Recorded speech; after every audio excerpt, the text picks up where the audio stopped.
Good afternoon, everyone. Good afternoon. We are live from Devcoms network. Happy International Women's Day to all women out there. Our world is a better place because of every woman in the world today and every girl who would turn out to become women tomorrow.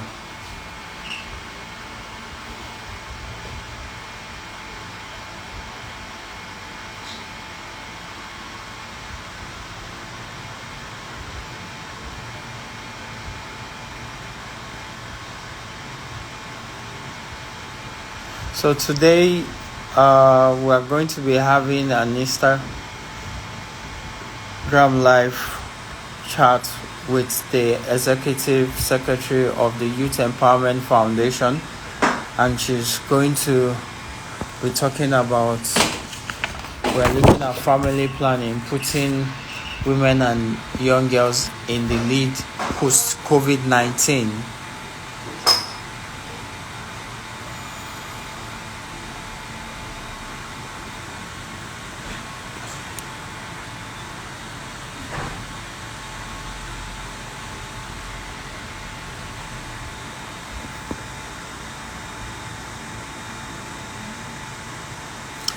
Hello, welcome, thank you.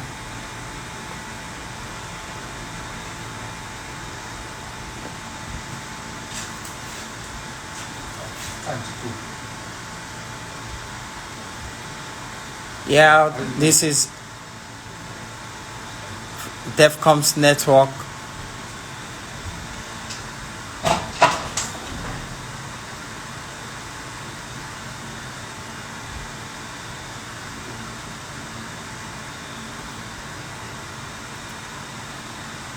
So we're just waiting for our guests to join us, and so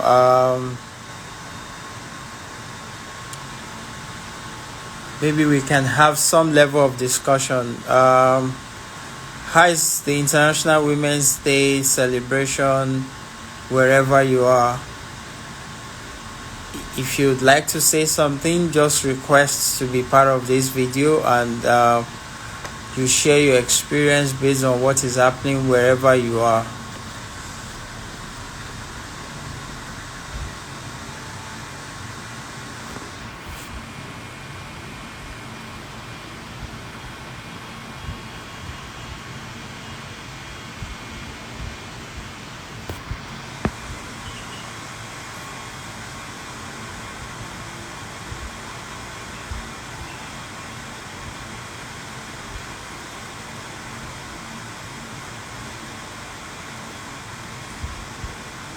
Okay, I guess I can see the request of Tonya coming up.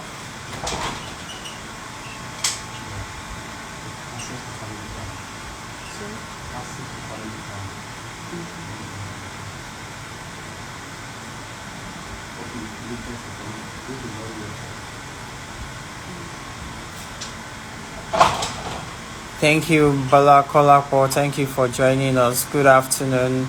How are you today? Thank you very much. How is the International Women's Day from your end? Our women has made the world a better place for every one of us to live in. Without the women, we can't have a world that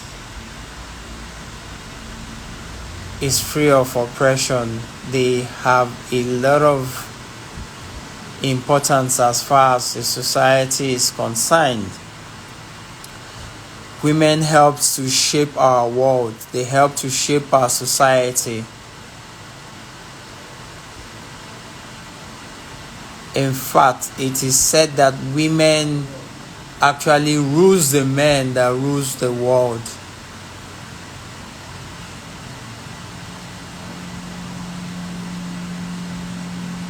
Welcome everyone. Thank you for joining.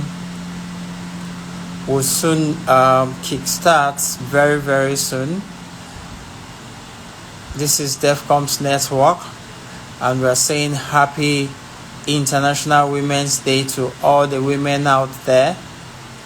Thank you for making our world a better place for us to all live in. Thank you for the impacts you create. Thank you for all that you do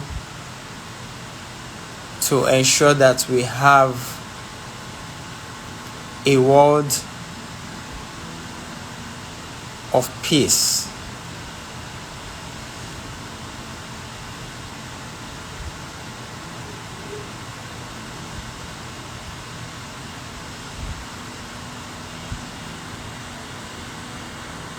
All right, our guest is here already. I would be inviting her to join us.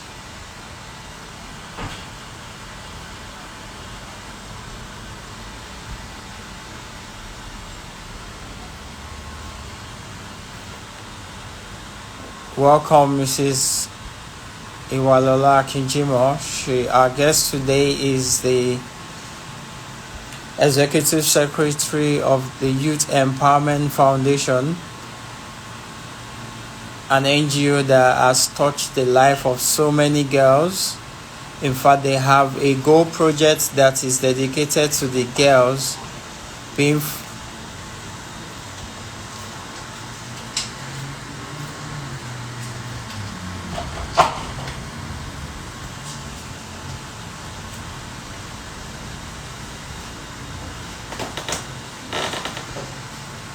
I'm unable to invite her. Chidera, come. Is it requested?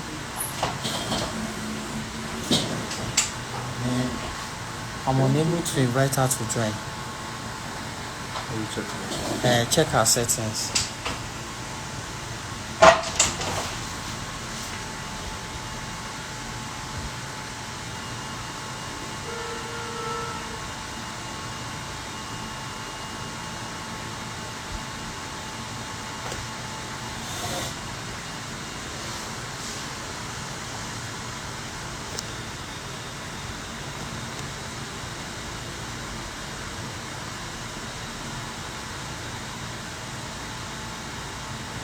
Welcome, Smith Wokocha. How is the International Women's Day from your end?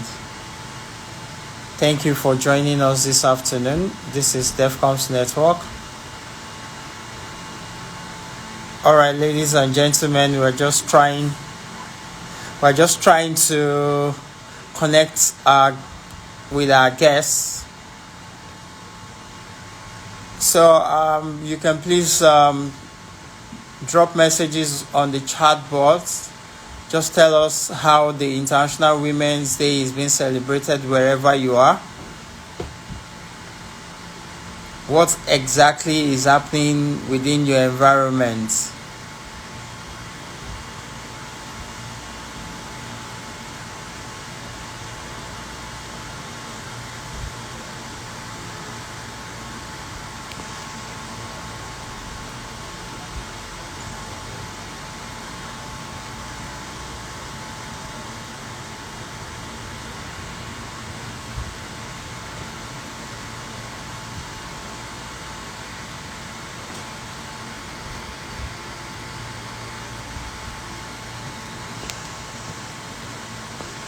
Send a request to join the video. Let me see.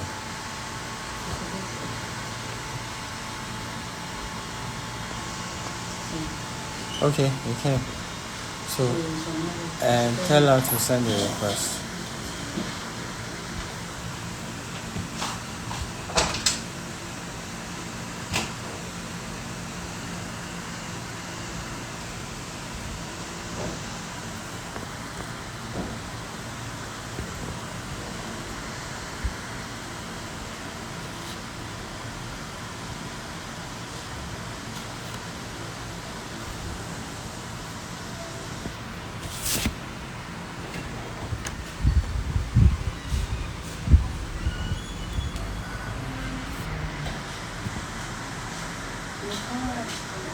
Yeah, I'm saying, don't worry. I'll sort it out. Where is she?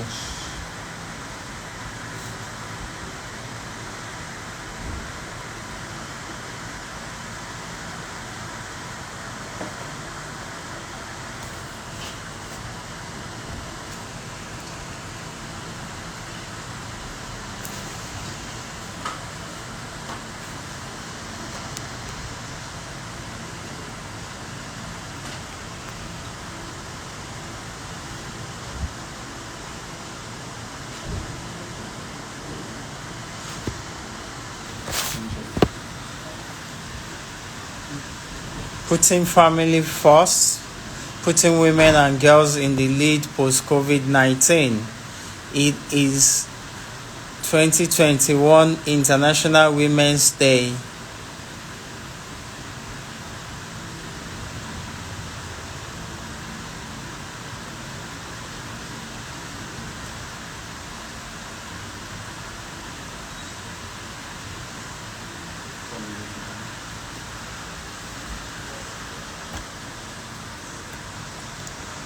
I'm going to be handing us over to our anchor person any moment from now.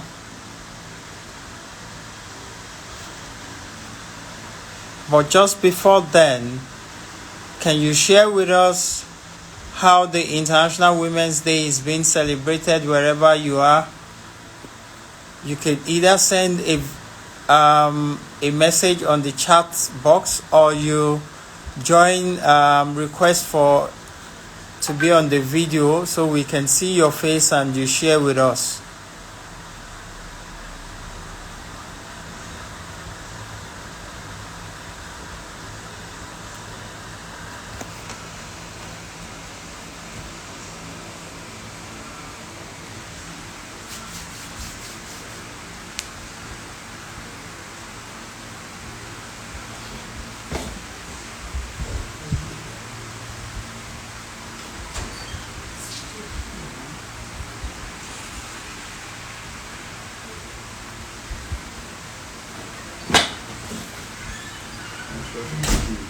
Sure.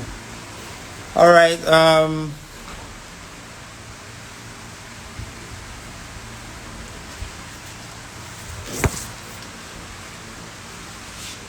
So I'm going to be handing us over to our anchor person. You know quite well that my name is Iwalola AkinJimoh, and I'm a man.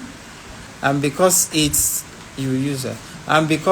the International Women's Day, it's a women's affairs today. So we the men are just supposed to observe from behind the scenes. So Mrs. Omobonike Ogunaike would be our anchor person this afternoon.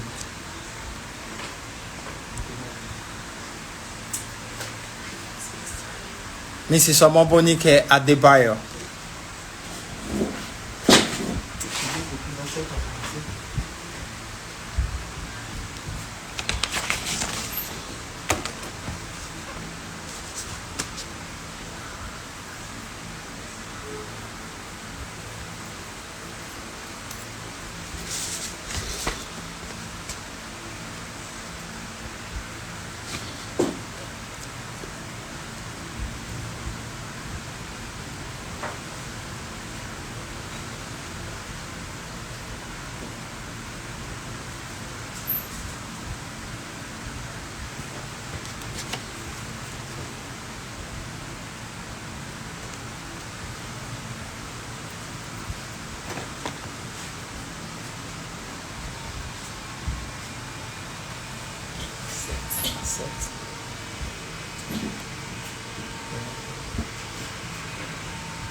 I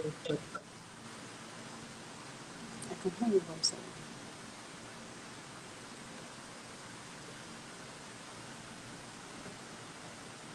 I'm able to join.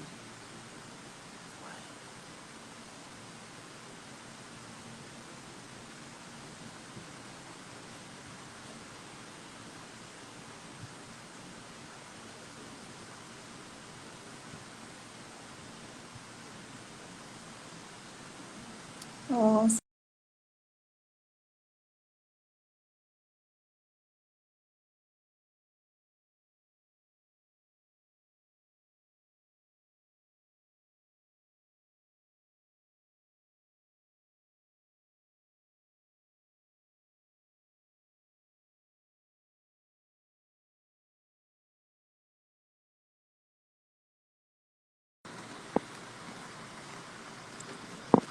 I'm getting my people already.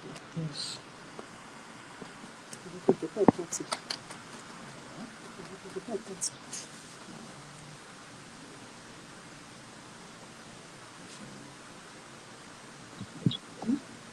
Okay, she's there. Oh, okay.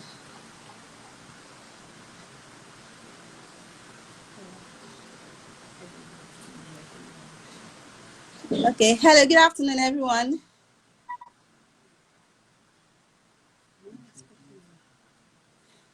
Okay, so good afternoon, everyone. It's International Women's Day, and just like the team says, putting women and get child in the lead post COVID-19. So we the women, we are going to be anchoring today's show, and we have with us here the Executive Secretary of Youth Empowerment Foundation. She's youth empowerment, development, life skills.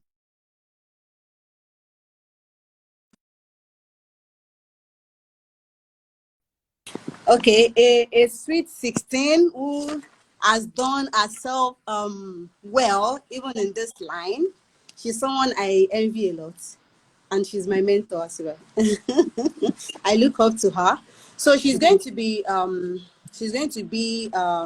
our main facilitator for today. She's going to be speaking to the topic family planning, putting women and young girls in the lead post COVID-19. So I welcome Mrs. Iwalola AkinJimoh. Good afternoon, ma. Good afternoon. How are you? Very Thanks for having me. good to have you here. Okay, so we are going to be looking at family planning, just like the topic says. We want to look at the use of modern family planning among the young, and we look at the benefits, we look at some of the myths and misconceptions around it, so that we can, break it down, demystify those myths and misconceptions. And I know youth empowerment, work with youths more. So I'm also sure that we're going to, in one way or the other, address, the youths out there. So, Ma, can you tell us more about family planning, the importance of family planning to the women, to the youths, and, to the community? Okay, like I said, thanks for having me and good afternoon, everybody. Thanks for joining. Family planning is actually a lifesaver. I'll start off with that. And when I mean a lifesaver, it's basically a woman using different methods to space out children. And this is very critical and very important because you find out that when children are born very close together, less than 2 years, you find out that infant mortality, for example, goes up by 45%. In which case, if you have your children that are not spaced out, there's a risk that such a child, might die from several diseases and infections as a result of the fact that the child is not born as strong as the child is supposed to be born. That's on one side. Now, the woman, on the other hand, has not recovered from the last birth if the birth is not spaced at least more than 2 years apart. And so she's at risk of various diseases and infection. And we all know that Nigeria, for example, has one of the highest maternal mortality rates in the whole world. And so family planning becomes a lifesaver because it not only preserves the life of the child that is born, it preserves the life of the mother so that she can take care of the child that is born and also the children that she probably has had before. Now, when you look at the incidence of maternal mortality in Nigeria, find that, like I said initially, that is really high, is also as a result of the fact that when people have their babies sometimes, or when they choose not to have, in which case they abort, is also a leading cause of maternal mortality, not only in Nigeria, but globally. So if a woman has the option of not even having a child in the first place, not conceiving in the first place, then there's really not moving towards the path of probably deciding that, oh, because I've just had a child or I'm not ready to have a child, I'm going to abort the child. That's on one hand. Or the fact that the child is even now born and the child is not as healthy as the child is supposed to be. So family planning is basically you making up your mind, and it's a human right. As a matter of fact, it's just not an issue of choice. It's a human right for women to have access to that decision, to the options to decide when they're going to have the child, when they're going to have the child, how many years the child is going to be apart from the last baby. And this is a joint decision that they take, usually, because we're in a patriarchal society. Nigeria is a patriarchal society, let's not deceive ourselves, with the husband or the partner. And so family planning is highly essential, it's important, it's of utmost importance in saving lives of babies and saving lives of mothers, and in even keeping families together. Families, if you look at problems within families, for example, it might be as a result of the fact that the economic crisis, and we know COVID-19 has posed a lot of challenges to not only people's income, the earning power, but also the ability to put food on the table, the ability to send children to school, basic necessities that, were either so not as difficult as it has become extremely difficult as a result of COVID-19. So family planning becomes much, much more important now than even before. Okay, thank you so much, Ma. There is this saying that when you empower a woman, you empower a nation. It is important to educate girls and women on the benefits and contraceptives use beyond the health sector, and also to ensure a reduction in unplanned pregnancy, thereby contributing to increased female education in taking lead in their sexual and putting women in leadership, position post-COVID-19. What do you have to say to this, Ma? When you talk about empowering a girl child, towards making decisions as regards sexual health and sexual and reproductive health, what do you have to tell us more about it, Ma? Okay, one of the key things about the Nigerian society is the fact that we expect girls to grow up in a society where there are sins. We expect girls to grow up in a society where they don't see what exactly is going on, which is what leaders are doing, what mothers are doing, what fathers are doing, what guardians are doing, what neighbors are doing. And the Nigerian society is such that it puts a lot of girls under pressure. And when I say under pressure, it could be peer pressure in school, it could be pressure in the community. It's really a very a diverse will I say, society. Now, I'm laying the background for us to understand that, to a very large extent, the young people we have in our society is a manifestation of the values that we have in the society. When you talk specifically about young people, now not even about girls alone, no, young people having access to information, correct, accurate, and valid information on sexual and reproductive health.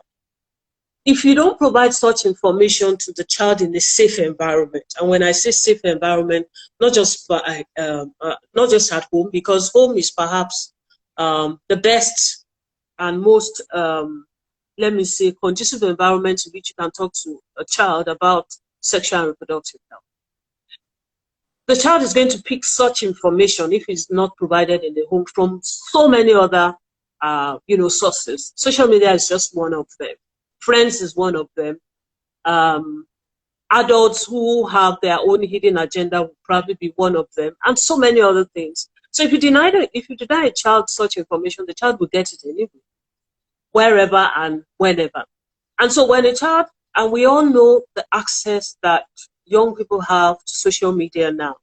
I mean, you find out, you go to some schools, you find out that some people come to school with phones and they're able to access several sites. It could be pornographic sites, it could be, other sites.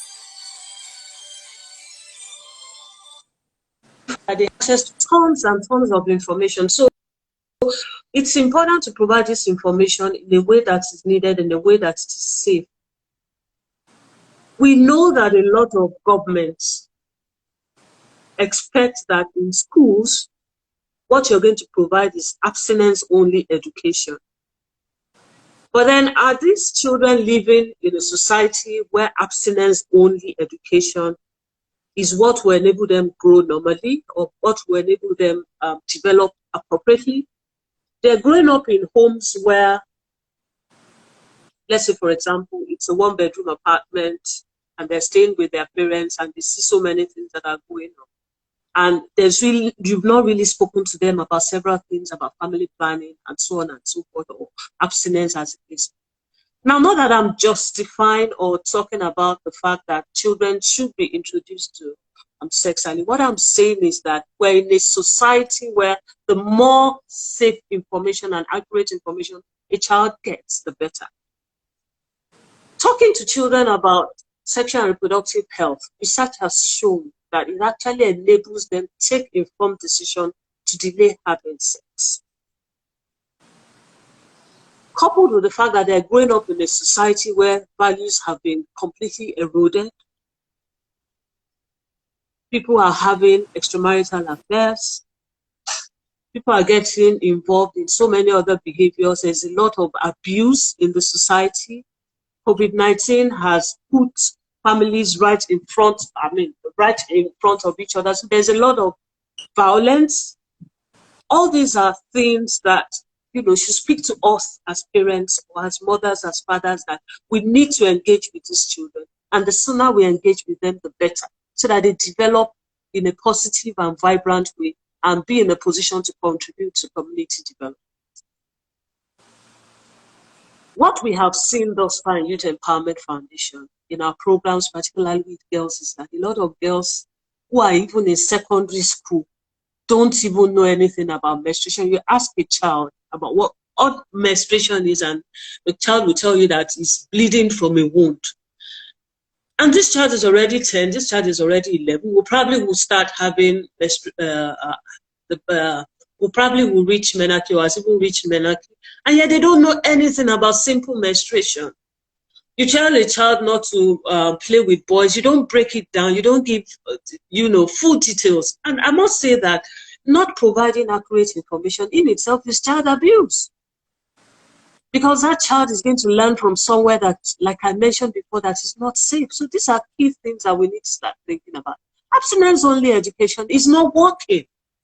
A lot of these children have been abused. A lot of them have been exposed. And what we try to preach is, yes, you might have lost your virginity, but yes, you can pass through what you call secondary virginity or secondary abstinence. Some of them already have partners. How are they to avoid pregnancies? How can we make some of our hospitals, so-called youth-friendly centers, really friendly in such a way that young people can come in and get accurate information and services on family planning? This is very critical and this is very important. Abstinence-only education is not working. Thank you so much for that. So with accurate information out there, the youths can as well make informed decisions about their sexual health. Thank you. So we move on to the methods of family planning. We have the modern, methods of modern family planning. You want to share with us, some of the methods of family planning? There are several methods of modern family planning. And I must say that the right thing even though I'll provide some information, but people who actually require family planning services should go and get such services in a qualified health facility. I mean, that's the first thing I'll say, because there are several of these methods that you need to undergo some tests before the appropriate one is recommended to you. Let's say, for example, there are pills that women use, on a day-to-day basis that help them, prevent pregnancies. There are implants that are put under the skin that are inserted, and they could be there for months, and they also help prevent pregnancies. There are intrauterine devices that are inserted by qualified medical personnel that also helps women prevent pregnancies. And some of these are very effective. Some might be in there for 5 years, some for 10 years, depending on the type. And so if a woman, for example, wants to delay pregnancy for 5 to 10 years, I mean, having an intrauterine device in place would be important. Now, there are also barrier methods, and barrier methods are good because they not only prevent, pregnancies, but they also protect against sexually transmitted infections. And so you have condoms that men use, and you have female condoms that women use. And these have been found to be effective not only in preventing pregnancies, but also reducing the risk of contracting sexually transmitted infections.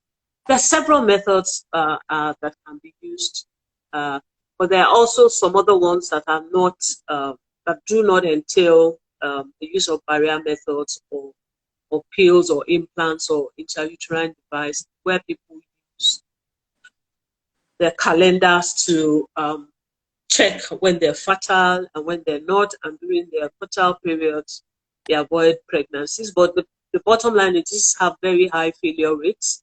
There are also some other methods that you check your body temperature to give you an idea of when ovulation might arise, and then avoid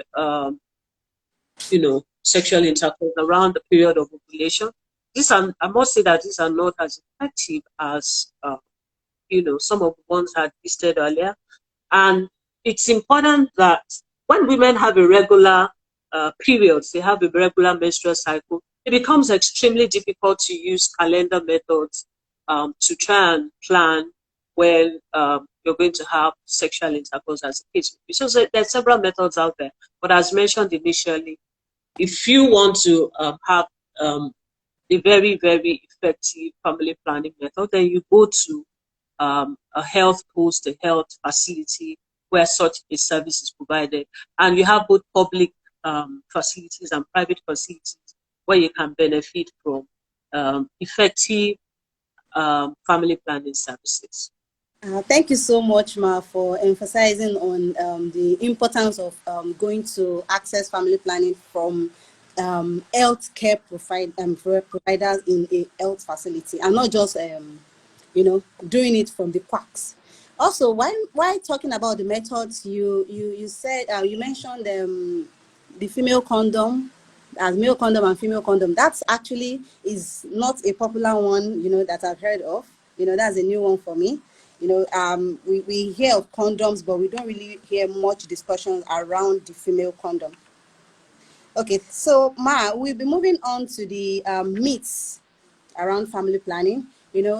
Some say family planning makes me add weight, family planning this, family planning that. So we want you to help us demystify some of these myths, So, Ma, can modern family planning actually cause high blood pressure?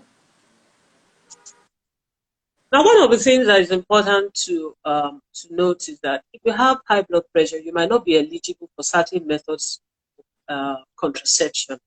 And which is one of the reasons why before you decide on using a particular one, you need to undergo certain tests and let your medical personnel prescribe the best that is for you. So if you have high BP, there's some methods that you probably will not be able to use. But then there are several other methods that you can use to prevent pregnancies.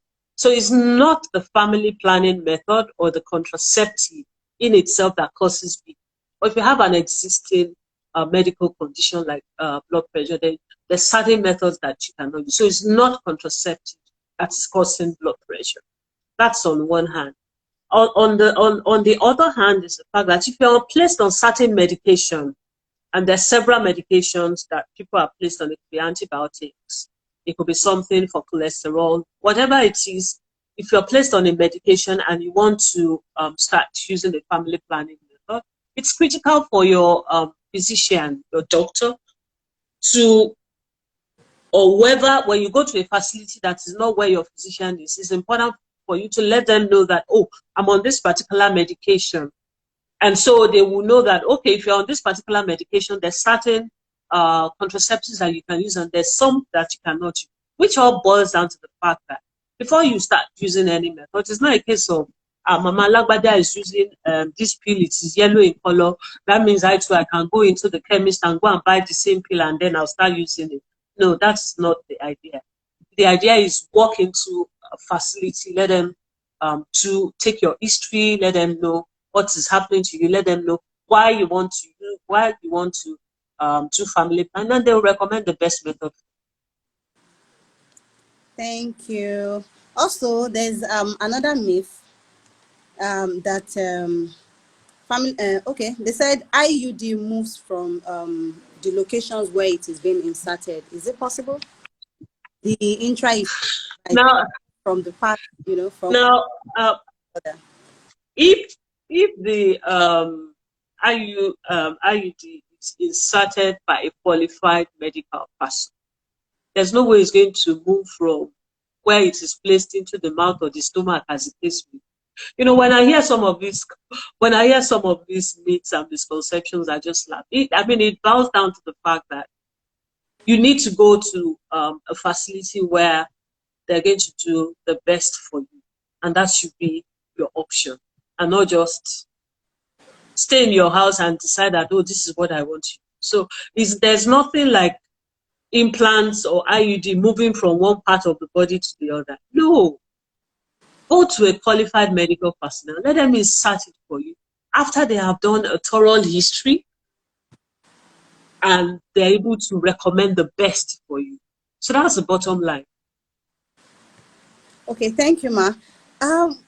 There's also another one here. It said teenagers and women who have not had children shouldn't use IUD. Can you help us clarify that? Is it true? Should we follow that? Do you need to correct something about it? Teenagers. Now, one of the things I've realized is the fact that a lot of myths and misconceptions are, kind of given out by people who are not medical personnel, or who just want to discourage people from using contraceptives. When you want to find out about contraceptives,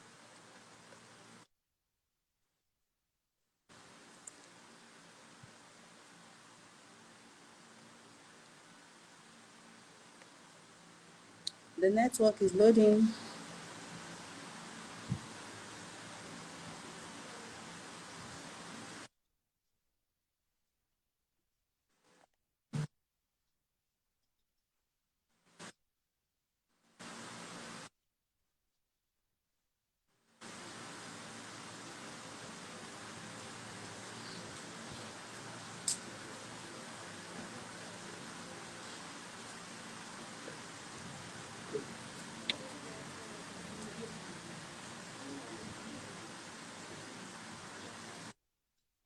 particularly hormonal methods that, because they are hormones and they're already released into the bloodstream, if you want to start, if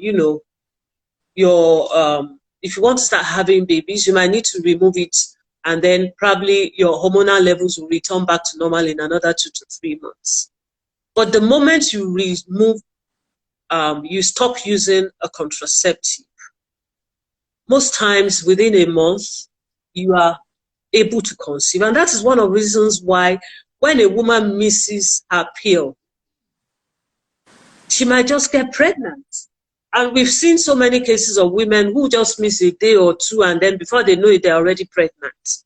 So, and these are more common cases than people not, even though these are more common cases than people just saying that, oh, from out of the blue, if you use a particular contraception, you're not able to conceive after about a year or 6 months. No, that's not the situation at all. It's just a way of discouraging people for not using contraception, which will, extend their lives, preserve their children, and make them have better quality of life.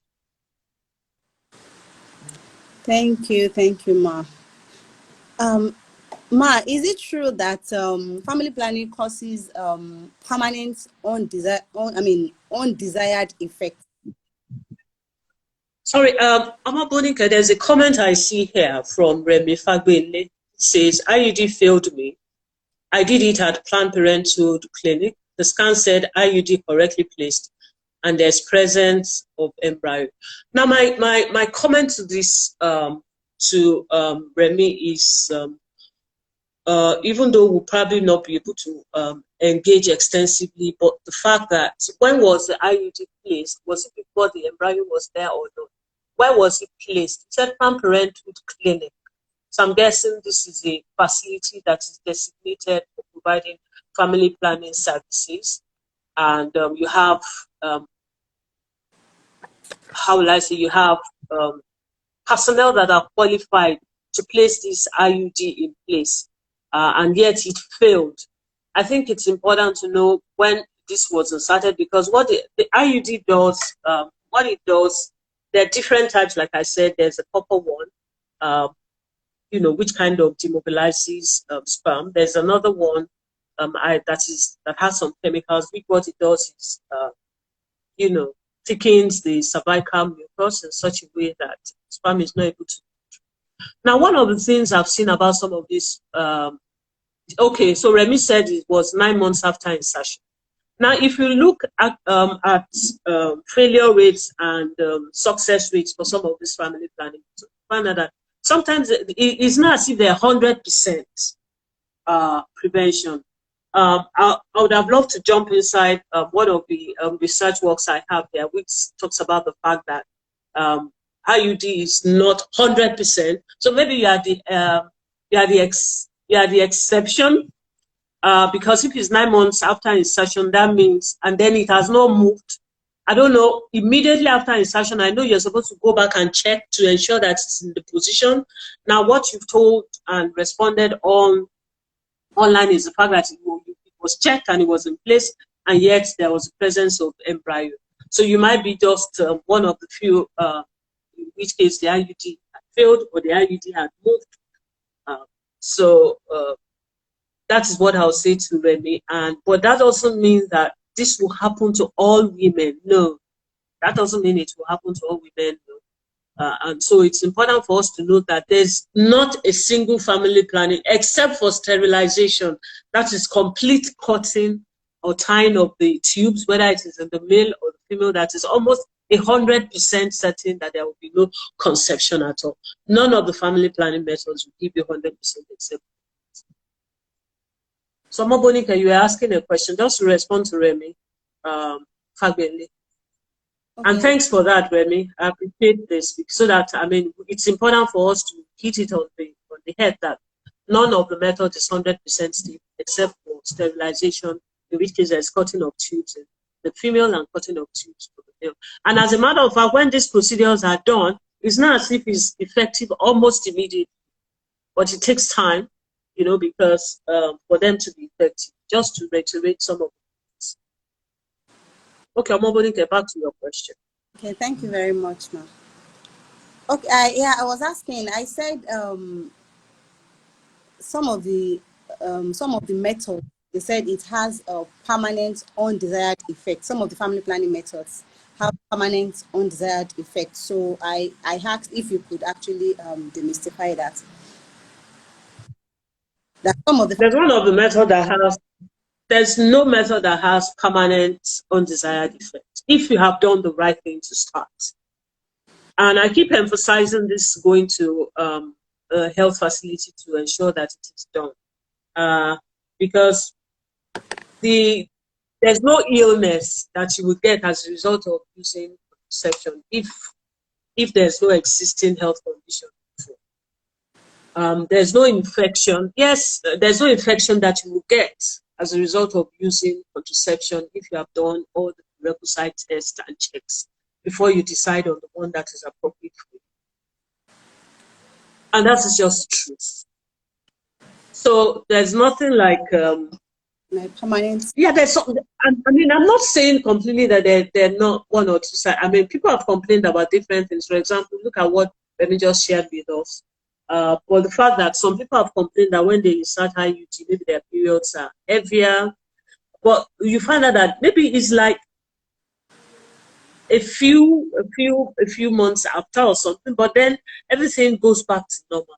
But in a situation where things don't go back to normal, then you need to go back to your family planning provider and let them know that, oh, these are the issues I'm having, so that they can double check to make sure that the method that they have recommended for you is actually the best method for you. So this is very important. But there's no illness, infection that is, that comes up as a result of you using contraception, except if there's some existing conditions. So, for example, let me just illustrate.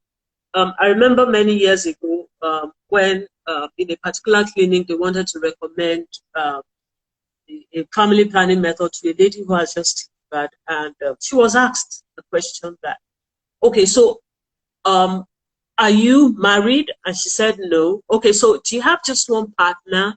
And she wasn't able to answer the question.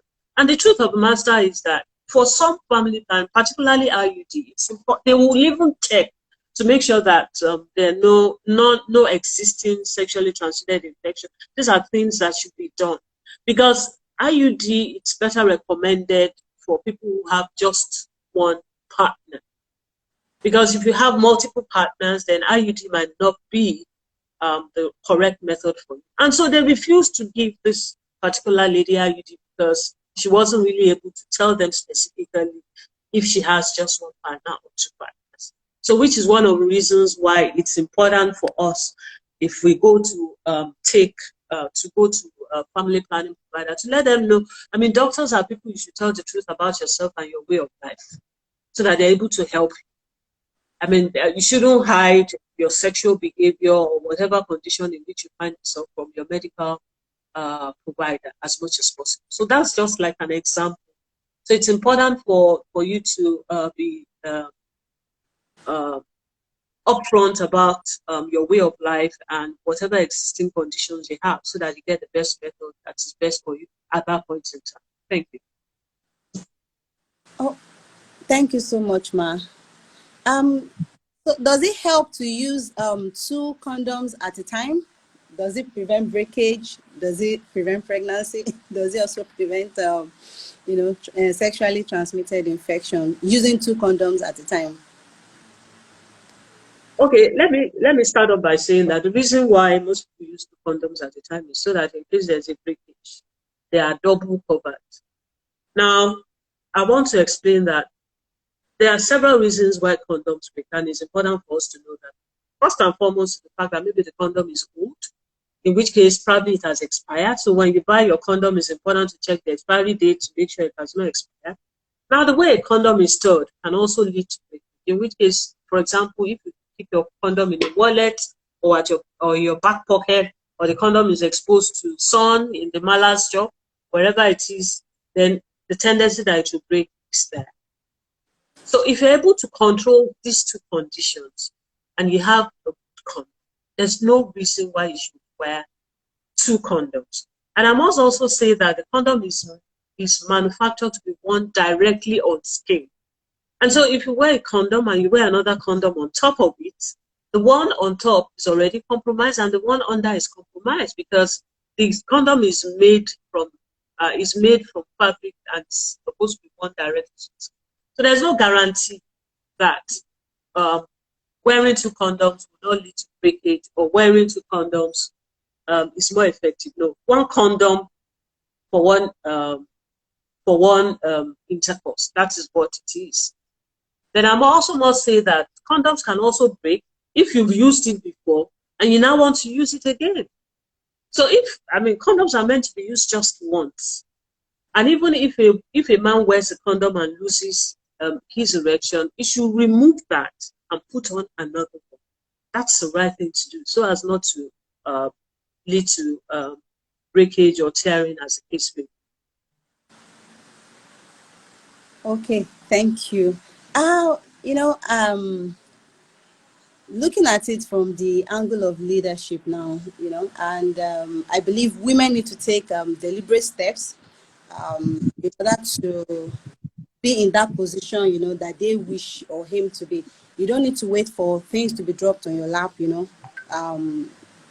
before you get it, but rather you look for a way to bridge the gap. What am I trying to say in essence? What advice do you have for women, even as regards family planning now, towards their own contribution to the community, taking leadership positions?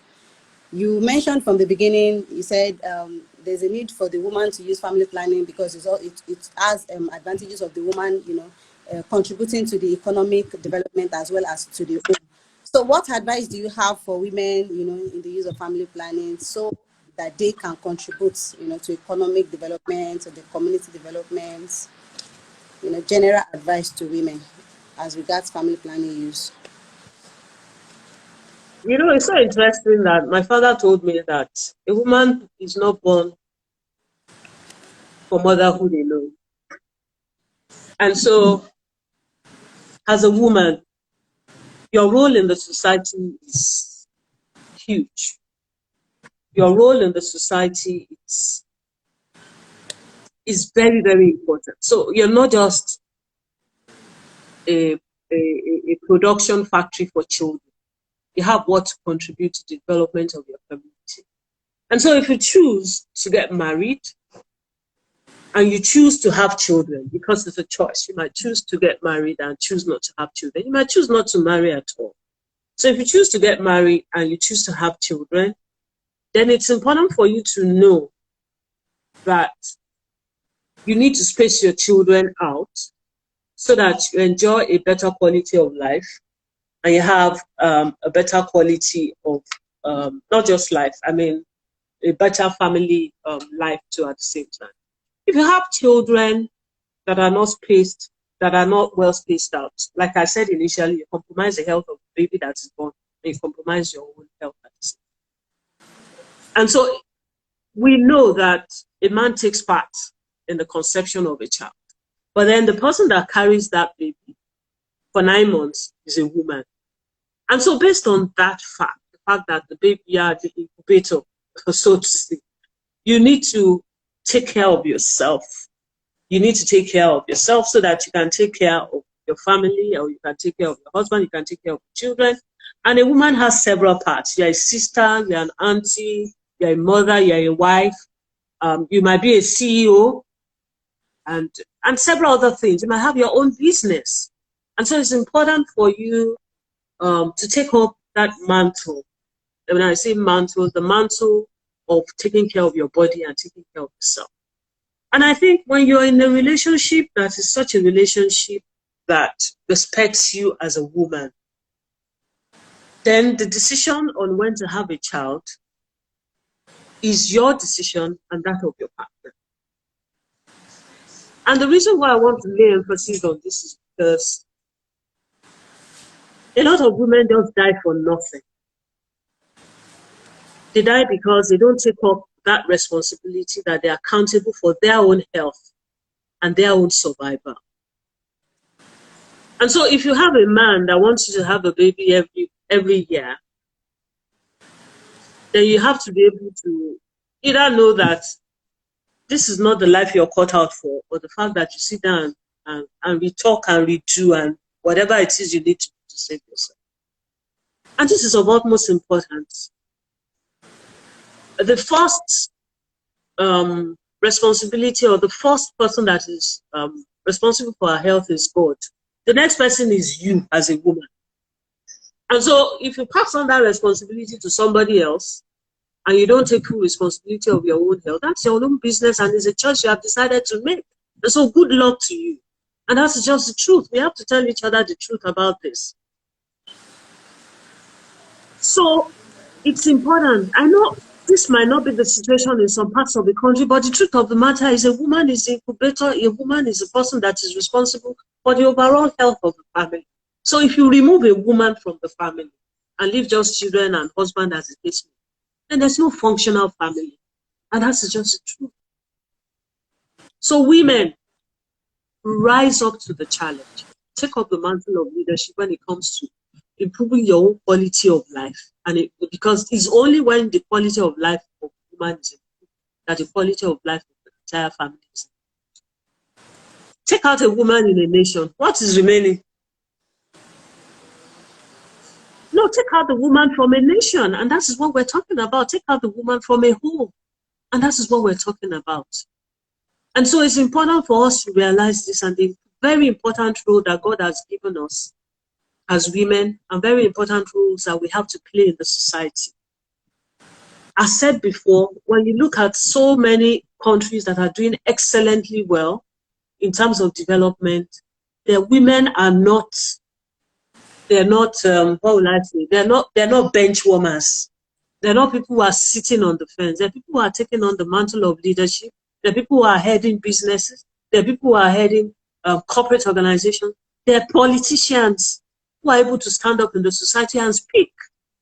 And they're people who are able to take decisions. And so this leadership is a thing of choice. If there's any woman that is still thinking that I need to be dependent on a man, or I need to, be down there where people are being downtrodden, this is 2021. It's not those days. And so it's important for us to realize this and take up that mantle of leadership. This is not the time for us to be bench warmers or take backseat when it comes to things that affect our health, things that affect our economic development, things that affect our children, and even things that affect our husbands. That's the position in which God has put us, a position of leadership, and not of bench warmers or people who sit on the fence. Thank you, Ma. So I believe, fellow women out there, you've heard that, we're responsible for our health, we're responsible for our survival, and we need to define and own our own space.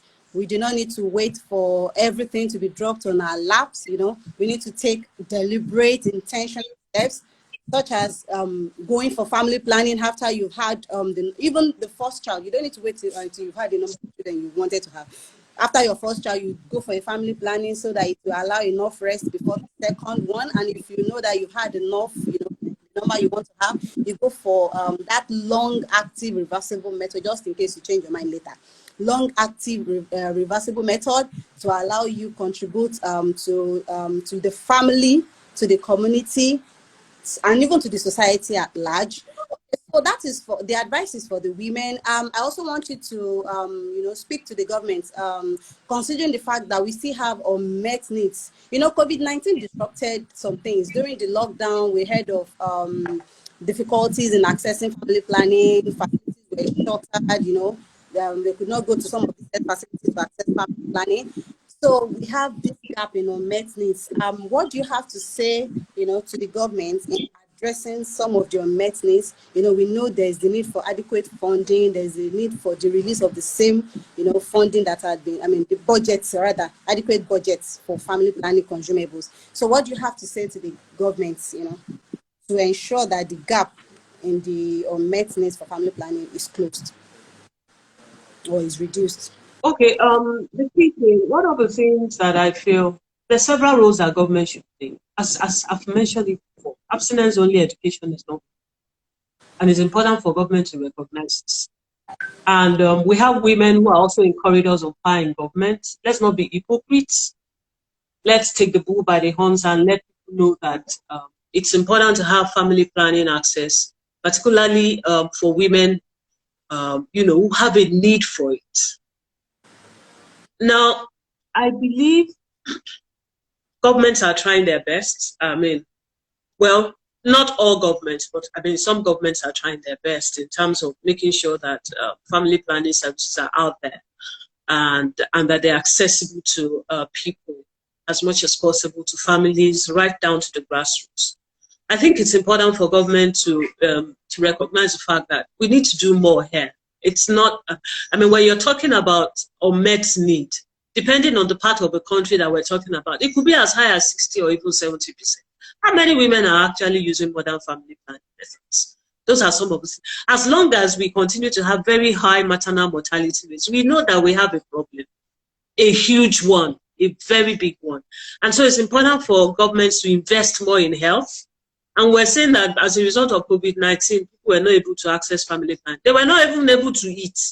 There's several things that COVID-19 brought and is still with us. So we need to be conscious of all these things. And so improve better on health facilities, improve better on ensuring young people have access to reproductive health information and services as much as possible. Let's not play lip service to the fact that there are a lot of abortions out there. Our maternal mortality rates are so high. It's scandalous in a country like Nigeria with so much oil revenue and so many individuals that are doing excellently well. I mean, we're not investing as much as we should in health. Now, for civil society organizations, of which Youth Empowerment Foundation is one, we have a program that we're doing in schools, and it cuts across southwest and north central Nigeria, where we ensure that young girls particularly have access to reproductive health information, and they are able to have those soft skills and hard skills that will enable them lead better lives. Because unless you start giving them as much information as possible on reproductive health, and also ensuring that even though parents have a responsibility to send you to school, you also have a responsibility to stay in school and pass your subjects. And so that's what we're saying. And so all this is very, very important. So it's a case of you rub my hand, I rub your hand situation. So government do have a role. Civil society organizations also have a very important role to ensure that as much as possible, where governments don't have the capacity to reach, even though they're supposed to have capacity to reach everything, everywhere, because they're local governments and civil society organizations are not as widespread as government. But then we need to do more. That is what we're saying. We need to do more.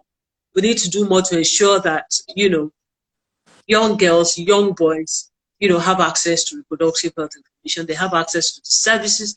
They have access to counseling services. How many schools have guidance counselors? When you go to a guidance counselor, most times what they will tell you is that, okay, this is the subject combination that you need to have if you want to do law, if you want to do medicine. Before you get to that medicine and do your law, what are the gap in between? What are the services and information you need to have? So those are some of the things. A lot of children are suffering in silence. They're being abused physically. They're being abused emotionally. They're being abused sexually. I mean, it's a scandal, some of these things that we get to see and we get to hear. You know, at Youth Empowerment Foundation, I can't count the number of children that we place in shelters as a result of the fact that homes are not conducive for them to learn. Children are being abused in homes, you know, and so we need to put them in safe environments where they can even go to school. These are some of the, and and a lot of governments are supposed to support the process. You get a child that is being sexually abused, you need the government to support to ensure that the child is removed from such a facility. You need to go to police station to report. The police wants you to bribe them. The government wants you to come and carry them from their office. It's a very deplorable state in which we find ourselves in Nigeria, honestly. And it's important for government to rise up to the occasion. You have local governments, you have state governments, you have the federal government. They're everywhere. You have wards. They're everywhere, so they should be able to reach out. Then politicians that will promise heaven on earth, and then when they get there, they give us hell on earth. All these are key things that we need to take charge of. Honestly speaking, governments need to rise up to the occasion. Our politicians need to deliver on what are those things they say they're going to deliver on. Stop voting people in because they give you salt and rice. Vote them in based on records that they have and what they are able to do and what you entrust on them to do. These are very, very important things that we need to take charge of. So at Youth Empowerment Foundation, we're really trying our best to ensure that girls have access to life skills. We also do a lot of sports, because sports is one way of engaging young people effectively, not only for them to have a much better physical development, but also to keep them gainfully engaged, kind of, so that they can concentrate on their studies and they can concentrate on their development. Thank you, Omobuni. Thank you so much, Ma, for your time. It's been really educative, so enlightening. So I think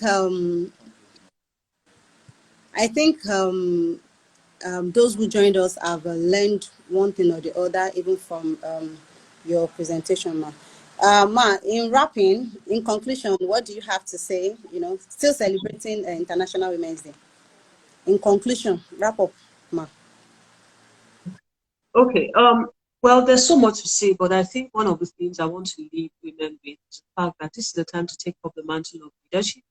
This is not the time to be a bench warmer or somebody's defense.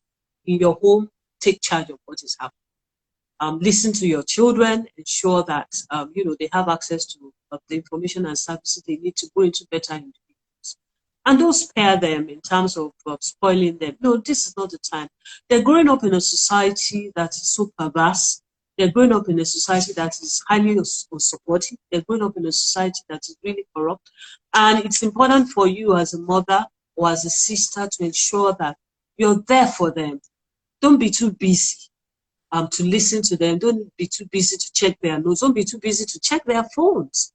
It's important for you to track what your child is up to and what your child is. And so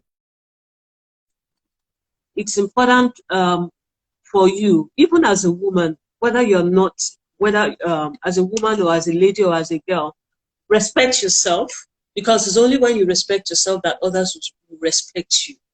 And it's important for you to take up whatever mantle of leadership is available for you to do, whether you're 14 or you're 13 or you're 16 or you're 20, what can you do in your own little space to make Nigeria a better place? That is what we're talking about.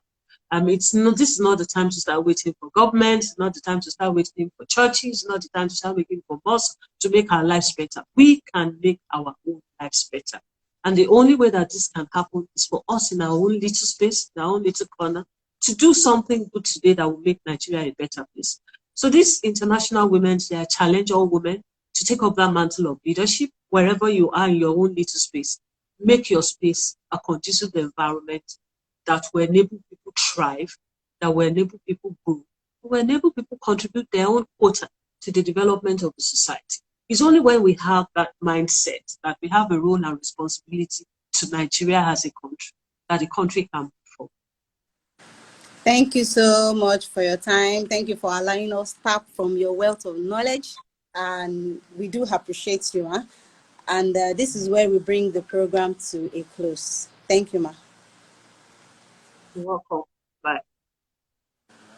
Okay, to our viewers, the video will be online, so you can access it from our Instagram, from our Instagram handle. That's our Devcoms network. Thank you so much. Till next time, when there's another important day to celebrate, this is where we say, see you later. Ciao, ciao. Bye.